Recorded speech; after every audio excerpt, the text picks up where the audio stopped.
The March 1st movement is one of the earliest public displays of Korean resistance during Japan's rule of Korea.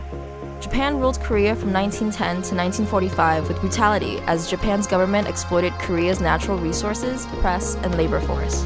Under Japanese rule, Koreans were required to speak Japanese and adopt Japanese names, with many feeling that the Korean identity was diminishing.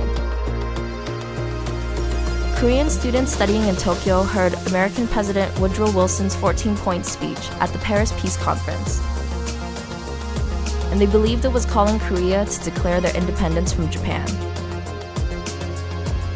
On March 1, 1919, 33 Koreans gathered at a restaurant to read out the Korean Declaration of Independence written by Choi Nam-sun. They then turned themselves in at the police station and were arrested. The Proclamation of Independence was read aloud at Tapgo Park in Seoul and spurred many to protest. An estimated 2 million Koreans would join over 1,500 demonstrations in the next 12 months. The Japanese government responded to these protests with excessive force. One infamous incident is known as the Jaeamri Massacre, in which Japanese police locked 29 village residents into a church and set the building on fire. The movement ended with the loss of 7,500 lives, 16,000 people wounded, and 46,000 people arrested. Those arrested were sent to Sodaemun prison where they were brutally tortured.